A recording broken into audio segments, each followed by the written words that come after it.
the BE Marine Engineering, and you are in the second year. The semester is 3, third semester. The subject is Electrical Motors and Starters 1. The subject code is 15 CMRE 31. The total credits for this course is 3. Here, as you know that you are in the marine engineering stream, but you are having a syllabus pertaining to electrical devices, that is electrical motors and electrical starters. The reason being is, in the ship, most of the appliances are electrical motors.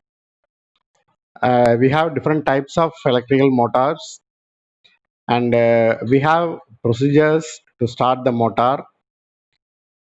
Based on that, there are starters available nowadays. Very sophisticated and modern starters are available, and we should know how to start the motor, and how to choose the motor to drive a particular load, and all these information must be well versed. Then only we can control the total ship operation, because the ship is having a huge operations, one by one, sequentially, all the operations to be done with the help of electrical motors. So sequentially all the machines should be operating in a good condition. Then only the entire task will be completed. So in this context, you are having a subject electrical motors and starters 1. Here we have different types of electrical motors based on supply system. It may be AC or DC. Based on the AC motors, we have so many types of motors, and similarly for DC motors, we have so many types of motors. Each motor has its own characteristics, so we have to study all those things, all those things. Then only we can choose appropriate motor for a specific application in the ships, and even it will be useful in the day-to-day life also, right? So here the electrical motors and starters 1 have 5 units in the syllabus, and we'll go ahead with unit by unit, so that you can understand what is the importance of this subject. First, we will have look at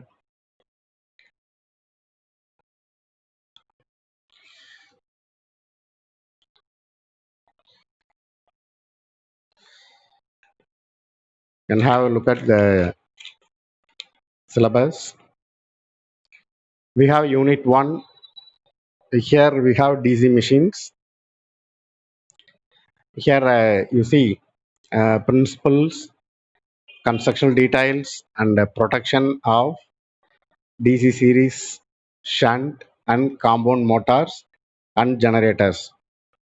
So in this, we have totally 6 machines: DC series motor, DC series generator, DC shunt motor and DC shunt generator, DC compound motor and DC compound generator. So there are 6 machines, 3 motors and 3 generators. So here operating principle for all the motors are same. Similarly, operating principles for all the generators are same. Similarly, constructional details are same. Constructional details are same. As far as protection is concerned, for all the motors we have the same protection, and for all the generators we have same protection. The only thing is series, shunt, and compound. It makes a difference in electrical connection only, not in the physical construction, right? So this we have to take care while studying the uh, principles, construction details, and protection. Uh, as far as please, sir, please nobody should talk. Please listen because I am recording. Don't make unnecessary noise.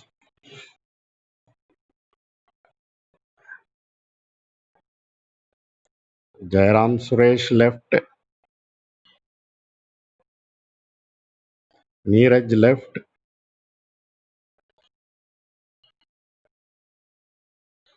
Okay. And the important factor we have to take all the topics with care. Next, self excitation, generation of back EMF, and load voltage characteristics. Here, self excitation, separately excitation. There are two types for DC shunt machine. Shunt machine in the sense for DC shunt generator as well as DC shunt motor. Uh, we have excitation, but motor always have excitation for both armature coil and field coil. So there is no question of self or separately. Whereas we talk about generator where we have self excitation and separately excitation. Actually, in the DC machine we have two coils. One is a field coil, another one is armature coil. The process of supplying current to the field coil is called excitation. The process of supplying current to the field coil is called excitation. This process may be self or separately. That means from the generator itself, the current is supplied to the self uh, field coil, then that is called self excitation. In other way, if we energize the field coil with a separate DC source, then that is called separately excitation. So these two connection, electrical connection, differentiate the self excitation from separately excitation. Then next topic is generation of back EMF. So this is for motor. When we have motor, the motor operation, we have back EMF concept. So it is not for a generator. Generation of back EMF is concept involved in the motor only. And the next topic is load voltage characteristics. Here, when we apply the load to any machine, whether it is the motor or generator, when we apply the load, the machine I will take more current. When we take more current, when we have more current, then there is a definite resistance in the machine coil. So there will be I into R voltage drop take place. So based on that, what is the terminal voltage of the machine? Our aim is the terminal voltage of the machine must be constant. Then only the machine will operate satisfactorily. So for this reason, we have to understand for increased load, what is the voltage. So with these two, we can draw a characteristic. That characteristic will define the ability of the machine. So this we will see when we have characteristics in detail. So based on that, we have numerical problems also. Based on that, we have numerical problems also. Next, the second unit. Here we have different concept for DC machines only. Here, method of voltage control. How do we control the voltage to the DC machine? Whether it is a motor or generator, how can we control the voltage? So that is the important factor to be known because Wherever we go in the electrical system, the first and foremost requirement is we have to maintain the voltage as per norms. So we should understand what is the voltage control methods. Next one is paralleling procedures. This is for generator. Actually, we have generators. We cannot have a single generator with a large capacity. So, with a required capacity, we can have n number of generators, and all those generators can be operated in parallel. So, when we parallel one generator with another generator, there is a procedure. We cannot connect just like that to alternators in parallel. So we have procedures. So we should understand what is the procedure. As long as we follow the procedure, the machine will operate in parallel. Otherwise, it won't operate in parallel, and it will operate as a standalone machine. And there may be further subsequent problems take place that we will see in the rest of the session. Next one is load sharing. Suppose if we have three generators operating in parallel, some amount of load is on the system. What is the load supplied by each generator? How the total load connected to the common point is shared by all the generators connected in parallel. So this is called load sharing. So this should be a very important topic in this that should also be studied in detail.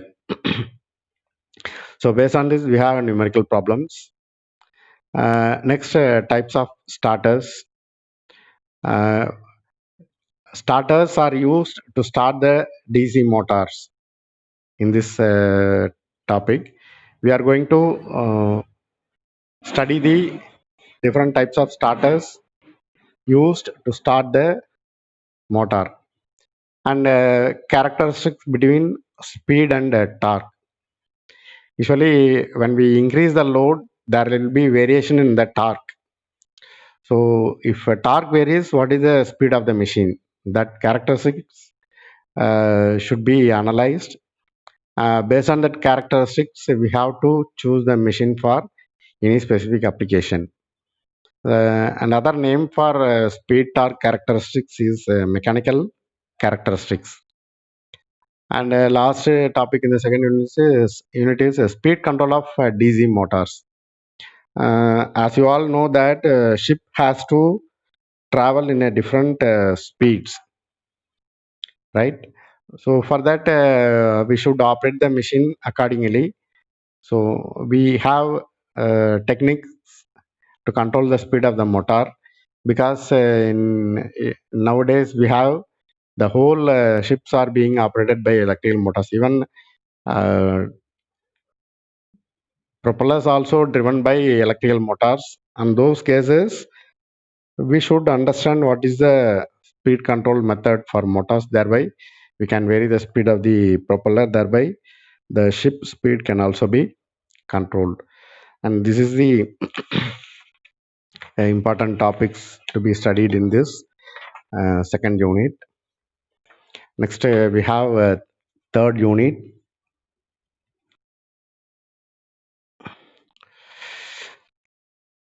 In the third unit, we have AC machines.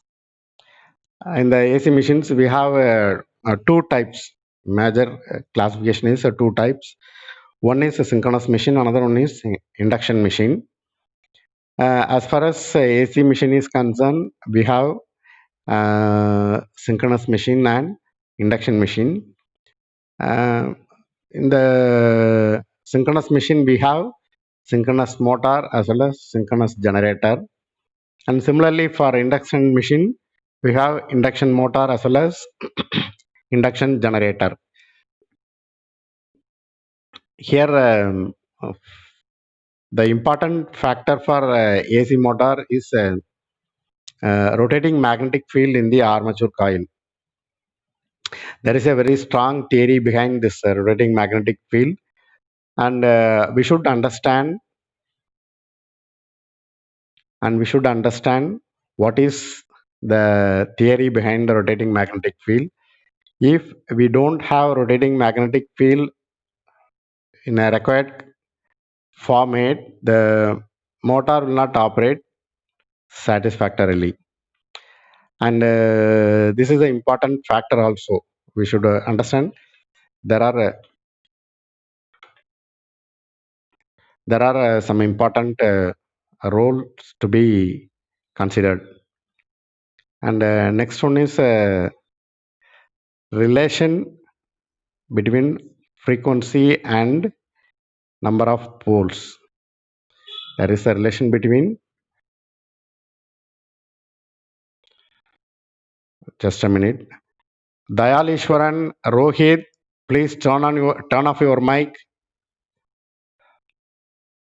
Dayal Ishwaran, Rohit, please turn off your mic. Thank you.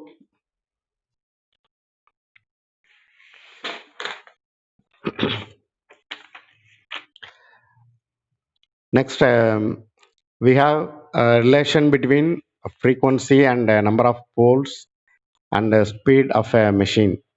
Actually, that should be a relation between all these parameters. AC supply means that will be frequency.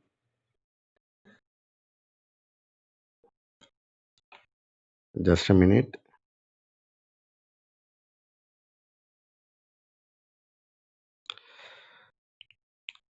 Okay, let me continue.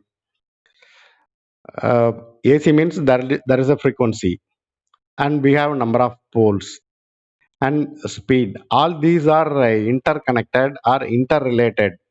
If any one parameter varies, proportionate variation in the machine operation will be experienced.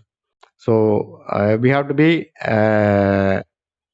very keen in understanding the relation between these two and how the factors are changing with the variation of any one parameters that we have to understand. Next one is similarly relation between slip. Slip is a new concept, and we should understand the relation between slip, rotor EMF, and frequency.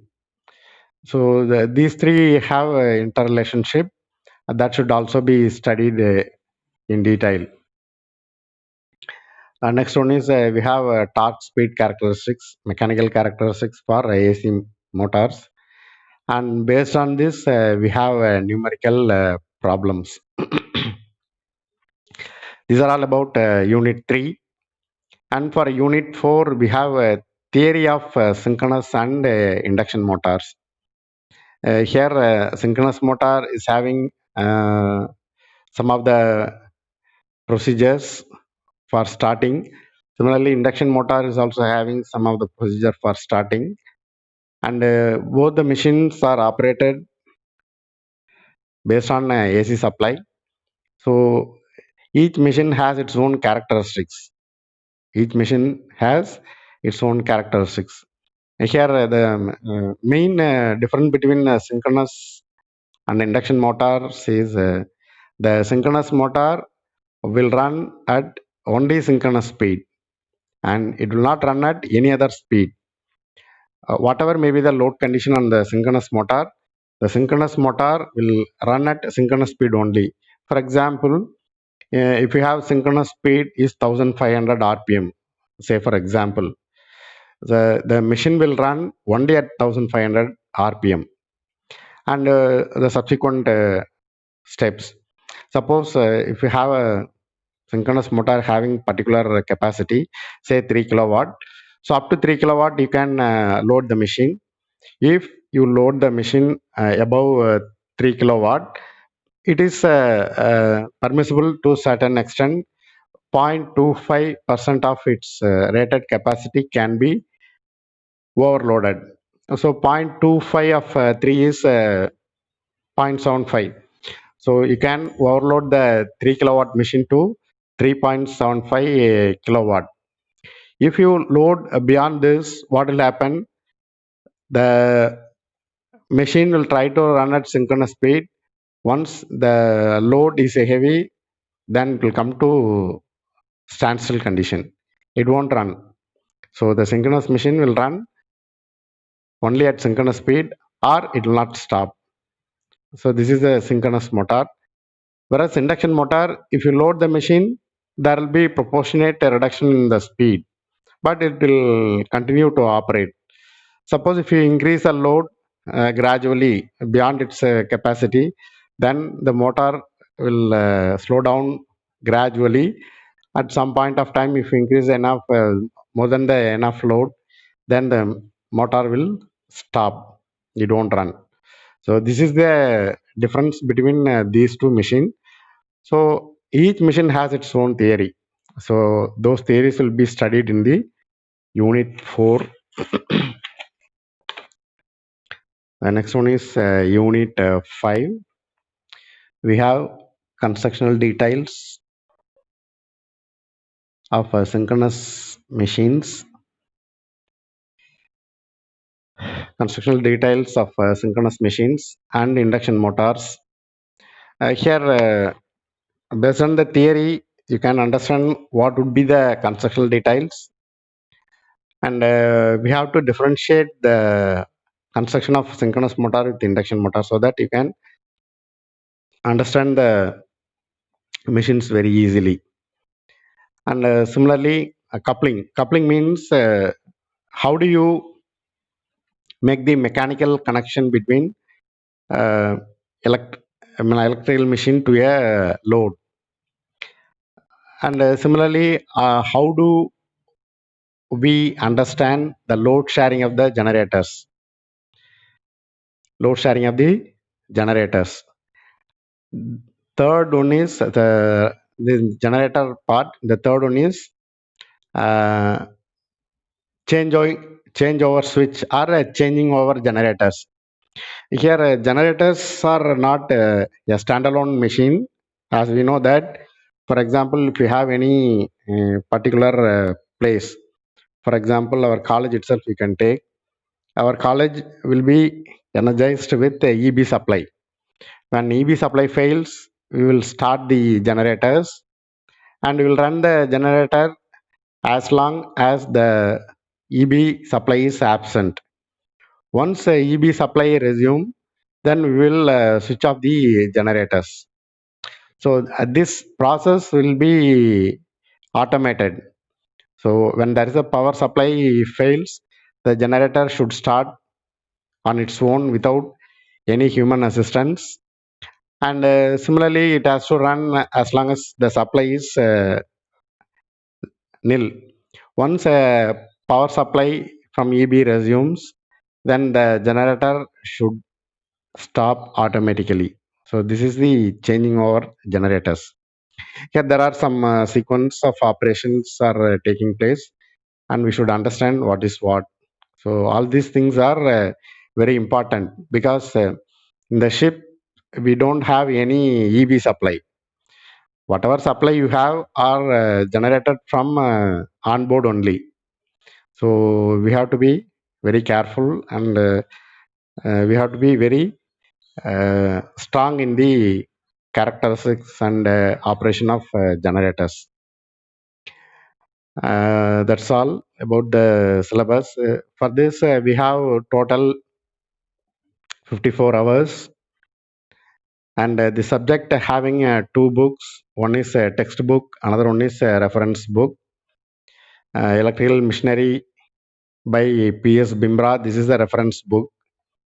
Textbook is Electrical Technology Volume 2 by B.L. Tereja.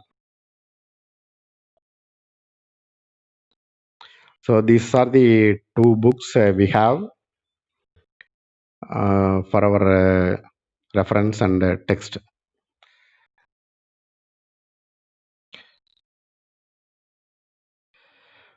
Okay, that's all. Let me make some